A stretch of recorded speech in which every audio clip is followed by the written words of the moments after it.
kondisi arus lalu lintas yang ada di Kota Manado saat ini sudah baik. Dikarenakan dalam penerapan sebelumnya ini sudah mayoritas kita lihat dalam jalur protokol itu one way traffic. Nah, jadi one way traffic ini diberlakukan satu arah sehingga ini memudahkan aktivitas daripada masyarakat. Yang kedua, kalau terkait kondisi lalu lintas untuk Manado memang ada jam-jam tertentu yang mengalami perlambatan. Kenapa? Karena kembali lagi aktivitas daripada masyarakat. Yang pertama pagi, banyak anak sekolah yang akan ke sekolah, kemudian yang akan ke kantor.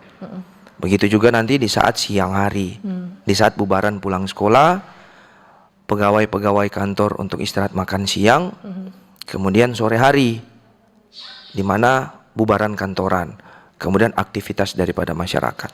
Ini berdampak pada apa? Terjadi perlambatan.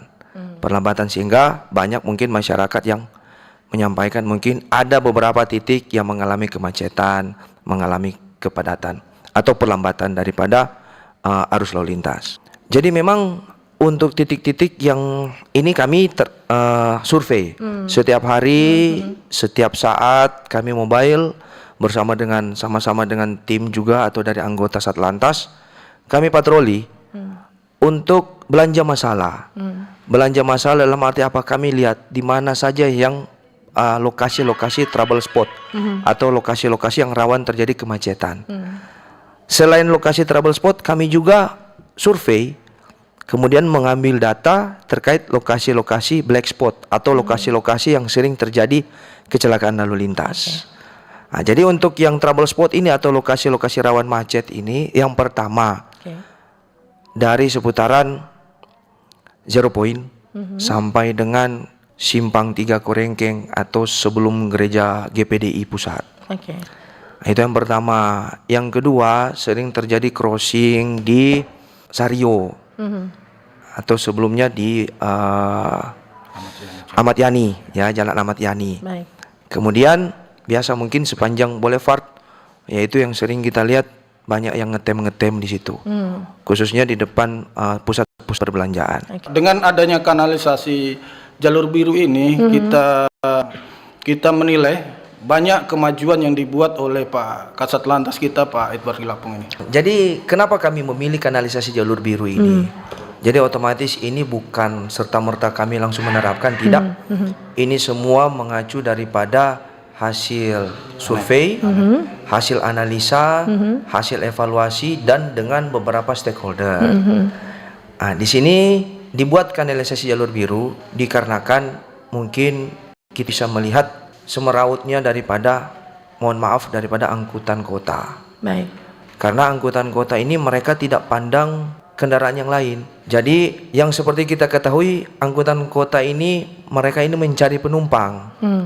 Jadi kalau misalnya dilihat 2-3 orang di sisi kiri jalan, otomatis dia langsung ke kiri memanggil dengan jalur trayeknya. Padahal sebenarnya jalur trayeknya ini, penumpang ini bukan mau ke trayeknya ini.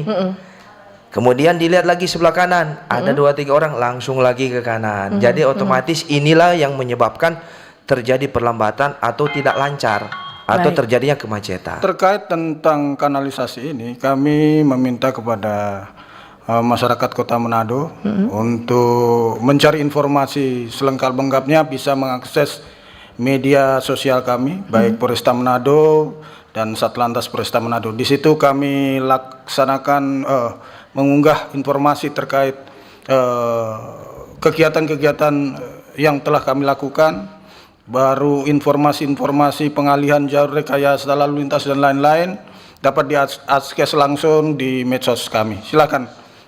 Baik. Apabila ada pertanyaan-pertanyaan bisa juga langsung interaksi di medsos. Terkait penindakan pelanggaran, jadi di saat kami uji coba penerapan kanalisasi jalur biru ini, penindakan kami itu hanya dalam bentuk teguran. Dalam hal ini, dalam penerapan kanalisasi jalur biru, kami terapkan teguran secara lisan kepada kawan-kawan, kepada saudara-saudara pengemudi mikrolet. Kemudian kalau terkait penindakan, kami juga lakukan penindakan lewat teguran tertulis. Dalam hal ini kami lihat para pelanggar-pelanggar khususnya roda 2. Roda 2 yang terutama yang tidak menggunakan helm atau pakai knalpot brong dan tanpa TNKB atau tanpa plat nomor. Kenapa? Kami lakukan penindakan ini guna untuk menjamin keselamatan daripada pengendara, khususnya roda 2. Tapi mungkin disampaikan kepada pendengar RRI yang mana penindakan kami itu hanya kami mencegat yang bersangkutan, kami berhentikan yang bersangkutan, kemudian tanya kenapa tidak menggunakan helm, bahasanya komandan cuma dekat kuat. Ini yang kami dalam arti kami sampaikan, mau jauh dekat tetap kita utamakan keselamatan. Jadi penindakan kami itu kami suruh yang bersangkutan ini hubungi pihak rumah, pihak keluarga untuk membawa helm. Membawa helm kepada yang bersangkutan. Setelah yang bersangkutan ini dapat helm, helmnya datang, pakai helm, langsung kita mempersilahkan pelanggar ini untuk jalan, untuk apa? Jamin keselamatan. Begitu juga dengan surat, Pak Hendro. Kalau tidak bawa STNK? Ya, kalau tidak bawa STNK ataupun SIM, kami sampaikan silakan ambil dulu, kami lihat surat-suratnya. Tapi kalau dia tidak bisa menunjukkan surat keabsahan, baik apalagi terkait STNK, ini kan kita bisa dalam tanda kutip kita curiga. Kendaraan ini apa? Nah, disitulah kami lakukan penilangan. Jadi kami dari Satlantas Polresta Manado itu mengajak kepada seluruh pengguna jalan masyarakat Kota Manado. Kami punya tagline yaitu tertib berlalu lintas itu keren. Kanal informasi dan inspirasi Pro 1